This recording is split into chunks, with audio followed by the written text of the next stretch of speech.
Belly fat, hair fall, skin dullness ಈ ಮೂರಕ್ಕೂ ಒಂದೇ problem ಅಂತ ಹೇಳಿದ್ರೆ ನೀವು ನಂಬ್ತೀರಾ? ಡೆಫಿನೆಟ್ ಆಗಿ ನಂಬಲೇಬೇಕು. ಏಂತಕ್ಕೆ ಅಂತ ಹೇಳಿದ್ರೆ ಇದಕ್ಕೆಲ್ಲ ಮೂಲ ಕಾರಣ ಒಂದೇ ಇದೆ. ಈ ವಿಡಿಯೋದಲ್ಲಿ ಏನು ಅಂತ ನಾನು ತಿಳಿಸ್ಕೊಡ್ತೀನಿ. ಜೊತೆಗೆ ಈ ಪ್ರಾಬ್ಲಮ್ಗಳನ್ನ ಹೇಗೆ ಸಾಲ್ವ್ ಮಾಡೋದು, ಇದಕ್ಕೇನು ಸೊಲ್ಯೂಷನ್ ಅನ್ನೋದನ್ನ ಈ ವಿಡಿಯೋದಲ್ಲಿ ಕಂಪ್ಲೀಟ್ ಆಗಿ ತಿಳಿಸ್ಕೊಡ್ತೀನಿ. ನೀವು ಕೊನೆವರೆಗೂ ಇರಬೇಕು. ಸೊಲ್ಯೂಷನ್ ಬೇಕು ಅಂತ ಹೇಳಿದ್ರೆ ನೋಡಿ, ಇಲ್ಲಿ ಮೇಯ್ನು ಇಲ್ಲಿ ನಾವು ಡೈರೆಕ್ಟ್ ಆಗಿ ಪ್ರಾಬ್ಲಮ್ ಏನು ಅಂತ ತಿಳ್ಕೊಳ್ಳೋಣ.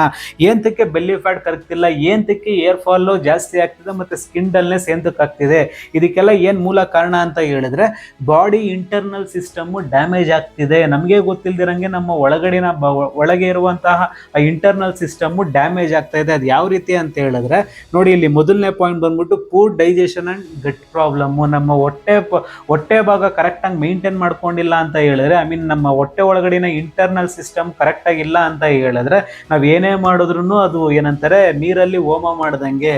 ಯಾಕೆ ಅಂತ ಹೇಳಿದ್ರೆ ನೋಡಿ, ಇಲ್ಲಿ ನಿಮ್ಮ ಬಾಡಿಗೆ ನ್ಯೂಟ್ರಿಷನ್ ಕರೆಕ್ಟ್ ಆಗಿ ಹೋಗ್ತಿಲ್ಲ ಅಂತ ಹೇಳಿದ್ರೆ, ಎಸ್ಪೆಷಲಿ ನಿಮ್ಮ ಬಾಡಿಗೆ ಕರೆಕ್ಟ್ ಫುಡ್ ಹೋಗ್ತಿಲ್ಲ ಅಂತ ಹೇಳಿದ್ರೆ ಸ್ಕಿನ್ ರಿಪೇರ್ ಆಗಲ್ಲ. ನೀವು ಎಷ್ಟೇ ಏನೇ ಮಾಡಿ, ಕೆಲವರು ಏನಂತಾರೆ ಡಯಟ್ ಅಂತ ಮಾಡ್ತಾರೆ, ಕ್ರಾಶ್ ಡಯಟ್ ಎಲ್ಲ ಮಾಡ್ಬಿಡ್ತಾರೆ, ಏರ್ ಫಾಲ್ ಆಗೋದಕ್ಕೆ ಸ್ಟಾರ್ಟ್ ಆಗುತ್ತೆ. ಇನ್ ಕೆಲವರು ಏನಂತಾರೆ ಸ್ಕಿನ್ನಿಗೆ ಏನೇನೋ ಜ್ಯೂಸ್ ಅಂತ ಎಲ್ಲ ಕುಡಿತಾರೆ, ಅದು ಹೋಗ್ಬಿಟ್ಟು ಸ್ಕಿನ್ ಇನ್ನೂ ಅಧ್ವಾನ ಆಗೋಗ್ಬಿಡುತ್ತೆ. ಇನ್ ಕೆಲವರು ಹೊಟ್ಟೆ ಕರಗಿಸ್ಬೇಕು ಅಂದ್ಬಿಟ್ಟು ಊಟ ತಿಂಡಿ ಎಲ್ಲ ಬಿಟ್ಬಿಟ್ಟು ಫಾಸ್ಟಿಂಗ್ ಮಾಡಕ್ ಹೋಗ್ತಾರೆ. ಈ ಕಡೆ ಏರ್ ಫಾಲ್ ಆಗುತ್ತೆ, ಸ್ಕಿನ್ ಡಲ್ ಆಗುತ್ತೆ, ಈ ಕಡೆ ಹೊಟ್ಟೆನೂ ಕರಗಿರಲ್ಲ. ಇದು ಮೇನ್ ಪ್ರಾಬ್ಲಮ್. ನಿಮ್ಮ ಬಾಡಿನ ಕರೆಕ್ಟ್ ಆಗಿ ನಿಮ್ಮ ಬಾಡಿಗೆ ನ್ಯೂಟ್ರಿಷನ್ ಹೋಗ್ತಿಲ್ಲ, ಕರೆಕ್ಟ್ ಆದ ಫುಡ್ ಹೋಗ್ತಿಲ್ಲ, ಬ್ಯಾಲೆನ್ಸ್ಡ್ ಫುಡ್. ನೋಡಿ, ಇಲ್ಲಿ ಈ ಕಡೆ ಸ್ಕಿನ್ ರಿಪೇರ್ ಆಗ್ತಿಲ್ಲ, ಈ ಕಡೆ ಏರ್ ರೂಟ್ ಏನಂತಾರೆ ವೀಕ್ ಆಗ್ತಿದೆ, ಅದ್ರ ಜೊತೆಗೆ ಮೆಟಬಾಲಿಸಮ್ ಸ್ಲೋ ಆಗ್ತಿದೆ. ಈ ಮೆಟಬಾಲಿಸಮ್ ಸ್ಲೋ ಆಗ್ತಿರೋದ್ರಿಂದ ಬೆಲ್ಲಿ ಫ್ಯಾಟು ಕರಗ್ತಿಲ್ಲ.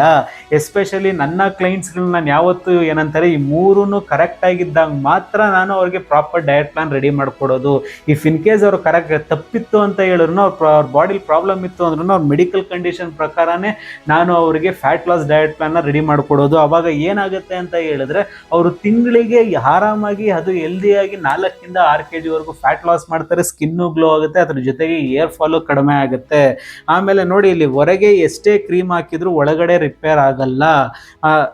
ಏಂತಕ್ಕೆ ಅಂತ ಹೇಳಿದ್ರೆ ನೋಡಿ, ನೀವು ಸುಮಾರು ಜನ ಆ ಕ್ರೀಮು ಈ ಕ್ರೀಮು ಅದು ಇದು ಅಂತೆಲ್ಲ ಅಪ್ಲೈ ಮಾಡ್ತೀರಾ, ಬಟ್ ನಿಮ್ಮ ಸ್ಕಿನ್ನು ಗ್ಲೋ ಆಗಲ್ಲ. ಏಂತ ಕೇಳಿ ಆಯ್ತಾ, ಒಳಗಡೆನೆ ಪ್ರಾಬ್ಲಮ್ ಇರೋದು. ನಿಮ್ಮ ಗಟ್ಟಲ್ಲಿ ಪ್ರಾಬ್ಲಮ್ ಇಟ್ಕೊಂಡು ನೀವು ಆಯ್ತಾ ಆಚೆ ಕಡೆ ಅಷ್ಟು ಸಾವಿರಾರು ರೂಪಾಯಿ ಖರ್ಚು ಮಾಡ್ಬಿಟ್ಟು ಕ್ರೀಮ್ಗಳು ಹಾಕಿದ್ರೆ ಏನು ಬಂದು ಪ್ರಯೋಜನ, ಆದ್ರೂ ರಿಸಲ್ಟ್ಸ್ ಬಂದಿರಲ್ಲ. ನೀವು ನೋಡ್ತಿರೋ ಸುಮಾರು ಜನಕ್ಕೆ ಗೊತ್ತು.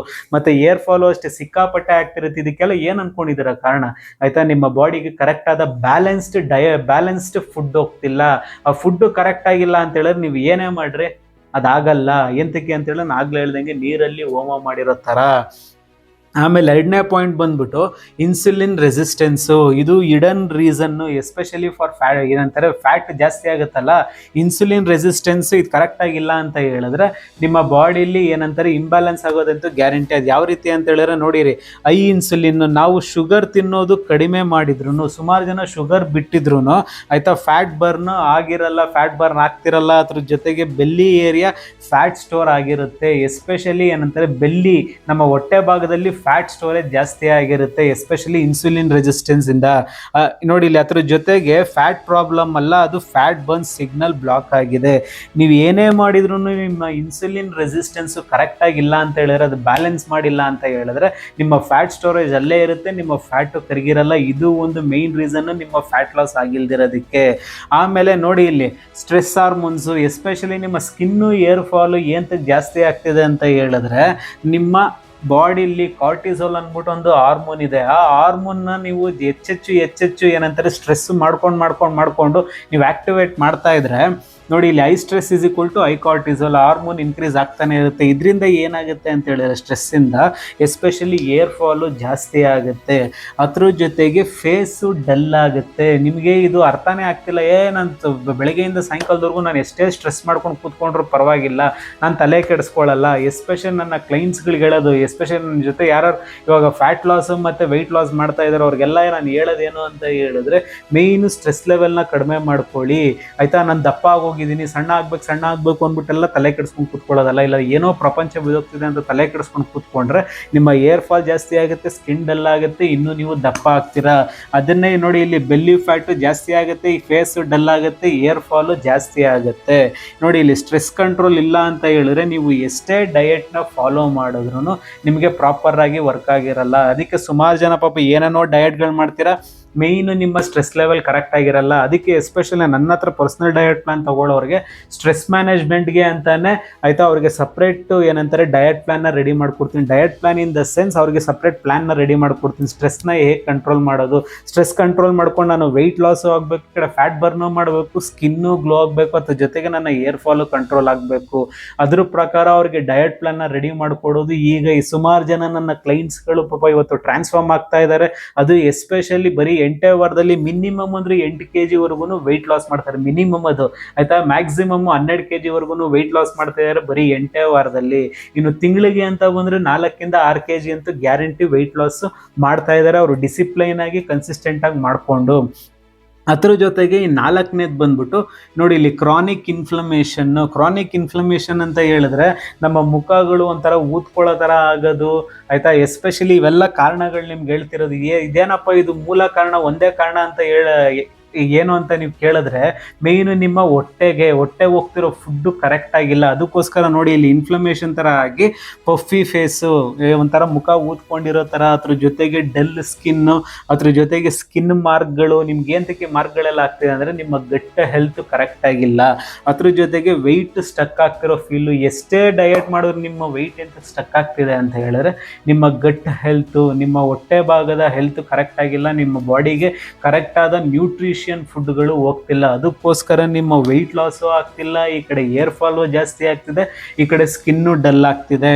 ಇದಕ್ಕೆ ಸೊಲ್ಯೂಷನ್ ಏನು ಅಂತ ಕೇಳಿದ್ರೆ ನೀವು ನೋಡಿ, ಇಲ್ಲಿ gut plus hormone plus stress is equal to inflammation. ಇದನ್ನ ನೀವು ಫಿಕ್ಸ್ ಮಾಡಿಲ್ಲ ಅಂತ ಹೇಳಿದ್ರೆ ನೋಡಿ, ಇಲ್ಲಿ ನಿಮ್ಮ ಮೇಯ್ನು ನಿಮ್ಮ ಹೊಟ್ಟೆ ಭಾಗದ ಹೆಲ್ತ್, ನೀವು ತಿನ್ನುವಂಥ ಊಟನ ನೀವು ಕರೆಕ್ಟಾಗಿ ಫಿಕ್ಸ್ ಮಾಡಿಲ್ಲ ಅಂತ ಹೇಳಿದ್ರೆ, ನಿಮ್ಮ ಬಾಡಿ ಕರೆಕ್ಟ್ ಆದ ನ್ಯೂಟ್ರಿಷನ್ ಫುಡ್ ಹೋಗಿಲ್ಲ ಅಂತ ಹೇಳಿದ್ರೆ ನಿಮ್ಮ ವೆಯ್ಟ್ ಲಾಸು ಆಗಲ್ಲ, ಈ ಕಡೆ ಸ್ಕಿನ್ ಡಲ್ನೆಸ್ಸನ್ನು ಪ್ರಾಪರ್ ಆಗಿರಲ್ಲ. ನೀವು ಎಷ್ಟೇ ಕ್ರೀಮ್ ಹಾಕಿ ಅಥವಾ ನೀವು ತಲೆಗೆ ಎಷ್ಟೇ ಎಣ್ಣೆ ಹಾಕಿದ್ರು ಅದು ಸರಿ ಹೋಗಲ್ಲ. ಮೇಯ್ನು ಫಸ್ಟ್ ಬಾಡಿ ರೀಸೆಟ್ ಆಗಬೇಕು. ಬಾಡಿ ರೀಸೆಟ್ ಆಗಬೇಕು ಅಂತ ಹೇಳಿದ್ರೆ ನಾವೇನು ಮಾಡಬೇಕು ಅಂತ ಹೇಳಿದ್ರೆ ಗಟ್ಟು ಸ್ಟ್ರಾಂಗ್ ಮಾಡ್ಕೋಬೇಕು, ನಮ್ಮ ಜೀರ್ಣಕ್ರಿಯೆ ಮತ್ತು ನಮ್ಮ ಈ ಹೊಟ್ಟೆ ಭಾಗದ ಹೆಲ್ತನ್ನು ಸ್ಟ್ರಾಂಗ್ ಮಾಡ್ಕೋಬೇಕು. ಅದ್ರ ಜೊತೆಗೆ ಹಾರ್ಮೋನ್ಸು ಬ್ಯಾಲೆನ್ಸ್ ಮಾಡ್ಕೋಬೇಕು. ಇದೇನು ಇಂಬ್ಯಾಲೆನ್ಸ್ ಆಗಿದೆ ಹಾರ್ಮೋನ್ಸು ಅದನ್ನು ಬ್ಯಾಲೆನ್ಸ್ ಮಾಡ್ಕೋಬೇಕು. ಅದ್ರ ಜೊತೆಗೆ ಸ್ಟ್ರೆಸ್ಸನ್ನು ಕಂಟ್ರೋಲ್ ಮಾಡ್ಕೋಬೇಕು. ನಾವೇನು ಯೋಚನೆ ಮಾಡ್ತೀವಿ, ಸಿಕ್ಕಾಪಟ್ಟೆ ಯೋಚನೆ ಮಾಡಿ ತಲೆ ಕೂದಲೆಲ್ಲ ಉದುರಿಸ್ಕೊತಾ ಇದೀವಲ್ಲ, ಅದನ್ನು ನಾವು ಕಂಟ್ರೋಲ್ ಮಾಡ್ಕೋಬೇಕು. ಸೊ ಇದಕ್ಕೆಲ್ಲ ಆಯ್ತು, ಇವಾಗೆಲ್ಲ ತಿಳ್ಕೊಂಡ್ರಿ. ಇವಾಗ ಸರಿ ಇವಾಗ ಸೊಲ್ಯೂಷನ್ ಇದು ಅಂತ ಹೇಳಿರಿ. ಇದಕ್ಕೆ ಮೇಯ್ನು ಸೊಲ್ಯೂಷನ್ ಏನಿರ್ಬೋದು? ಆಯಿತು ಸರ್, ನಿಮ್ಮಿಂದ ರೀಸನ್ಸ್ ಎಲ್ಲ ತಿಳ್ಕೊಂಡ್ವಿ ನಾವು. ಇದಕ್ಕೆ ಸೊಲ್ಯೂಷನ್ ಏನು ಅಂತ ಹೇಳಿದ್ರೆ, ಈ ಕಡೆ ನಿಮ್ಮ ಬೆಲ್ಲಿ ಫ್ಯಾಟು ಕರಗಬೇಕು, ಈ ಕಡೆ ಏರ್ ಫಾಲು ಕಡಿಮೆ ಆಗಬೇಕು, ಈ ಕಡೆ ಸ್ಕಿನ್ನು ಗ್ಲೋ ಆಗಬೇಕು. ಈ ಥರ ಆಗಬೇಕು ಅಂತ ಹೇಳಿದ್ರೆ ಮೇಯ್ನು ನಿಮ್ಮ ಡಯಟ್ ಪ್ರಾಪರ್ ಆಗಿರಬೇಕು. ನೋಡಿಲಿ, ನಿಮ್ಮ ಡಯಟ್ ಮೇಯ್ನು ತಿನ್ನೋವಂಥ ಆಹಾರ ಪದ್ಧತಿ ಕರೆಕ್ಟ್ ಆಗಿರಬೇಕು. ಅದ್ರ ಜೊತೆಗೆ ನೀವು ಡೈಲಿ ಮಾಡುವಂಥ ಎಕ್ಸಸೈಸು ಅದು ಪ್ರಾಪರ್ ಆಗಿರಬೇಕು. ಎಸ್ಪೆಷಲಿ ನಿಮ್ಮ ಬೆಲ್ಲಿ ಫ್ಯಾಟ್ಗೆ ಸ್ಕಿನ್ಗೆ ಸಿಕ್ಕಾಪಟ್ಟೆ ಇಂಪಾರ್ಟೆಂಟು. ಅದ್ರ ಜೊತೆಗೆ ಡಿಸಿಪ್ಲೈನು. ಸೊ ಸುಮಾರು ಜನ ಇವತ್ತು ಏನಕ್ಕೆ ಟ್ರಾನ್ಸ್ಫಾರ್ಮೇಷನ್ ಆಗ್ತಾ ಇದ್ದಾರೆ, ಅದು ಎಸ್ಪೆಷಲಿ ಇವಾಗ ಒಂದು ಹೆಣ್ಮಕ್ಳಿಗಾಗಿರ್ಬೋದು ಅಥವಾ ಗಂಡು ಮಕ್ಳಿಗಾಗಿರ್ಬೋದು, ಮೇಯ್ನ್ ಇರೋದೇ ನಮ್ಮ ಬಾಡಿ. ಫಸ್ಟ್ ನಮ್ಮ ಫಿಸಿಕ್ ನೋಡ್ತಾರೆ, ಅದ್ರ ಜೊತೆಗೆ ನಮ್ಮ ಸ್ಕಿನ್ನು, ಅದ್ರ ಜೊತೆಗೆ ನಮ್ಮ ಹೇರು. ಇದನ್ನೆಲ್ಲ ನಾವು ಕರೆಕ್ಟಾಗಿ ಮೇಂಟೈನ್ ಮಾಡ್ದಿರ ನಾವು ಸಿಕ್ಕಾಪಟ್ಟೆ ಏನೇನೋ ತಿಂದು ನಮ್ಮ ದೇಹನ ಹಾಳು ಮಾಡ್ಕೊಂಡಿದ್ದೀವಿ. ಅದಕ್ಕೋಸ್ಕರ ನನ್ನ ಡಯಟ್ ಪ್ಲಾನ್ ಅಲ್ಲಿ ನಾನು ಫಸ್ಟ್ ಅವರ ಬಾಡಿನ ರೀಸೆಟ್ ಆಗೋ ರೀತಿ ನಾನು ಅವರಿಗೆ ಡಯಟ್ ಪ್ಲಾನ್ ರೆಡಿ ಮಾಡ್ಕೊಡೋದು. ಅವ್ರ ಹೊಟ್ಟೆಲಿ ಏನು ಪ್ರಾಬ್ಲಮ್ ಇದೆಯೋ ಫಸ್ಟ್ ಅದು ಕ್ಲಿಯರ್ ಆಗುತ್ತೆ. ಅದ್ರ ಜೊತೆಗೆ ಅವ್ರ ಸ್ಕಿನ್ನು ಗ್ಲೋ ಆಗೋದಕ್ಕೆ ಶುರು ಆಗುತ್ತೆ. ಅದು ಮೊದಲನೇ ವಾರದಿಂದನೇ ಅವರು ಏನಂತಾರೆ ಆ ರಿಸಲ್ಟ್ಸ್ನ ನೋಡ್ಬೋದು. ಅದ್ರ ಜೊತೆಗೆ ಏರ್ ಫಾಲು. ನನ್ನ ಡಯಟಲ್ಲಿ ಪ್ರೋಟೀನ್ ಕಂಪಲ್ಸರಿ ಆಗಿರುತ್ತೆ, ಅದ್ರ ಜೊತೆಗೆ ಬ್ಯಾಲೆನ್ಸ್ಡ್ ಆಗಿರುತ್ತೆ. ಕಾಪ್ಸ್ ಆಗಿರ್ಬೋದು, ಪ್ರೋಟೀನ್ ಆಗಿರ್ಬೋದು, ಫ್ಯಾಟ್ ಆಗಿರ್ಬೋದು, ಅಥವಾ ವಿಟಮಿನ್ಸ್ ಆಗಿರ್ಬೋದು, ಎಲ್ಲ ಬ್ಯಾಲೆನ್ಸ್ಡ್ ಆಗಿರುತ್ತೆ. ಈ ಫುಡ್ಡು ನಿಮ್ಮ ಬಾಡಿ ಒಳಗಡೆ ಹೋಯ್ತು ಅಂತ ಹೇಳಿದ್ರೆ, ಅದು ಎಸ್ಪೆಷಲಿ ನಾನು ಯಾವುದೋ ಫುಡ್ ಕಳಿಸ್ತೀನಿ ಅಂತ ಹೇಳ್ತಿಲ್ಲ, ನಿಮ್ಮ ಬಾಡಿ ತಕ್ಕನಾಗೆ ನಿಮಗೆ ಕರೆಕ್ಟಾಗಿ ಡಯಟ್ ಪ್ಲಾನ್ನ ರೆಡಿ ಮಾಡಿಕೊಡ್ತೀನಿ. ಇವತ್ತು ನಾನು ಪರ್ಸ್ನಲ್ ಕೋಚಿಂಗ್ ಮಾಡ್ತಾಯಿದ್ದೀನಿ. ಸುಮಾರು ಏನಿಲ್ಲ ಅಂದರೆ 200-250 ಜನ ಆಯಿತಾ ಇವತ್ತು ನನ್ನ ಜೊತೆ ಪರ್ಸ್ನಲ್ ಡಯಟ್ನ ಮಾಡಿಸ್ಕೊಂಡು ಅವ್ರ ಬಾಡಿನ ಟ್ರಾನ್ಸ್ಫಾರ್ಮೇಷನ್ಗಳು ಮಾಡ್ಕೊಂಡಿದ್ದಾರೆ, ಅವ್ರ ಸ್ಕಿನ್ನ ಟ್ರಾನ್ಸ್ಫಾರ್ಮ್ ಮಾಡ್ಕೊಂಡಿದ್ದಾರೆ, ಅವರ ಹೇರ್ನ ಟ್ರಾನ್ಸ್ಫಾರ್ಮ್ ಮಾಡ್ಕೊಂಡಿದ್ದಾರೆ. ಅದು ಅವ್ರ ಮನೆಯಲ್ಲೇ ಇರುವಂಥ ಹೋಮ್ ಫುಡ್ಡಿಂದ, ನ್ಯಾಚುರಲ್ ಫುಡ್ಡಿಂದ. ಆಯಿತಾ, ನಿಮಗೇನಾದರೂ ಈ ಮೂರಕ್ಕೂ ಸೊಲ್ಯೂಷನ್ ಬೇಕು, ಇಲ್ಲ ನನ್ನ ಬಾಡಿನ ಟ್ರಾನ್ಸ್ಫಾರ್ಮ್ ಮಾಡ್ಕೋಬೇಕು, ಇದೇ ರೀತಿ ನನಗೆ ಇರೋದಕ್ಕಾಗಲ್ಲ ಅಂತ ನಿಮ್ಮ ಮನಸ್ಸಲ್ಲಿ ಅನ್ನಿಸ್ತಿದೆ ಅಂತ ಹೇಳಿದ್ರೆ, ಇವತ್ತೇ ನನಗೆ ಇಲ್ಲಿ ಬರ್ತಿರೋ ನಂಬರ್ಗೆ ನೀವು ಮೆಸೇಜ್ ಮಾಡಿ ಆಯಿತಾ. ನಿಮಗೆ ಪರ್ಸ್ನಲ್ ಕೋಚಿಂಗ್ ಬೇಕಾದ್ರೆ ನಾನು ಕೊಡ್ತೀನಿ. 8 ವಾರದಲ್ಲಿ ನೀವೇನಾದರೂ 8ರಿಂದ 12 kg ವೆಯ್ಟ್ ಲಾಸ್ ಮಾಡಬೇಕಾ ಆಯಿತಾ, ಅಥವಾ ಇಲ್ಲಾಂದರೆ 3 ತಿಂಗಳಲ್ಲಿ ನೀವೇನಾದರೂ ಒಂದು 16 kg ವೆಯ್ಟ್ ಲಾಸ್ ಮಾಡಬೇಕಾ, ನಂಗೆ ಜಸ್ಟ್ ಮೆಸೇಜ್ ಮಾಡಿ, ನಿಮಗೆ ಪರ್ಸ್ನಲ್ ಕೋಚಿಂಗ್ ಕೊಡ್ತೀನಿ. ಇದು ಯಾವುದೇ ರೀತಿ ಫ್ರೀ ಇರಲ್ಲ. ಅದು ಎಸ್ಪೆಷಲಿ ಡಯಟ್ ಮಾಡ್ಕೊಡೋದು ನಾನು ಯಾರಿಗೂ ಫ್ರೀ ಮಾಡ್ಕೊಡಲ್ಲ. ನಂದು ಇಲ್ಲಿ ಟೈಮ್ ಇರುತ್ತೆ. ನಿಮ್ಮ ಬಾಡಿ ಪ್ರಕಾರ ನಾನು ಡಯಟ್ ಪ್ಲಾನ್ನ ರೆಡಿ ಮಾಡ್ಕೊಡೋದು. ಒಂದು ಡಯಟ್ ಪ್ಲಾನ್ ಇಟ್ಕೊಂಡು 100 ಜನಕ್ಕೆ ಹಂಚೋ ಪ್ಲಾನ್ ಅಲ್ಲ ಇದು ಆಯಿತಾ. ಫ್ರೀಯಾಗಿ ಮಾಡೋ ಅಂಥ ಕೆಲಸ ಅಲ್ಲ ಇದು ಆಯಿತಾ. ನನ್ನ ಕೆಲಸನೂ ಇರುತ್ತೆ. ನಾನು ನಿಮ್ಮ ಹತ್ರ ದುಡ್ಡು ಇಸ್ಕೊಂಡೆ ಅಂತ ಹೇಳಿದ್ರೆ ಆಯಿತಾ, ನಿಮಗೂ ಅಲ್ಲಿ ನಾನು ದುಡ್ಡು ಕೊಟ್ಟಿದ್ದೀನಪ್ಪ ಅನ್ನೋ ಒಂದು ಏನಂತಾರೆ ಫೋಕಸ್ ಅನ್ನೋದಿರುತ್ತೆ, ಭಯ ಅನ್ನೋದಿರುತ್ತೆ. ಕೊಟ್ಟಿರೋದಕ್ಕೋಸ್ಕರ ಆದ್ರೂ ನೀವು ಏನಂತಾರೆ ಸೀರಿಯಸ್ ಆಗಿ ಫಾಲೋ ಮಾಡ್ತೀರಾ. ಸೊ ಇದಾಗಿತ್ತು ಏನಂತಾರೆ ಮೇಯ್ನು ನಿಮ್ಮ ಏನಂತಾರೆ ಬೆಲ್ಲಿ ಫ್ಯಾಟ್ಗೆ, ಏರ್ ಫಾಲ್ಗೆ ಮತ್ತು ಸ್ಕಿನ್ ಡಲ್ನೆಸ್ಗೆ ನೀವು ಪ್ರಾಬ್ಲಮ್ಸು ತಿಳ್ಕೊಂಡೆ ನಿಮಗೆ ಸೊಲ್ಯೂಷನ್ನು ಏನಂತಾರೆ ಲಾಸ್ಟಲ್ಲಿ ಕೊಟ್ಟಿದ್ದೀನಿ. ಮೇಯ್ನು ನಿಮ್ಮ ಹಾರ್ಮೋನ್ಸ್ನ, ನಿಮ್ಮ ಗಟ್ಟನ್ನು ಸರಿ ಮಾಡ್ಕೊಳ್ಳಿ ಆಯಿತಾ. ಈ 3ಕ್ಕೂ ಸೊಲ್ಯೂಷನ್ ಸಿಗುತ್ತೆ ಆಯಿತಾ. ನಿಮಗೇನಾದರೂ ಪರ್ಸ್ನಲ್ ಡಯಟ್ ಬೇಕು ಅಂತ ಹೇಳಿದ್ರೆ ಈ ನಂಬರ್ಗೆ ನನಗೆ ಮೆಸೇಜ್ ಮಾಡಿ.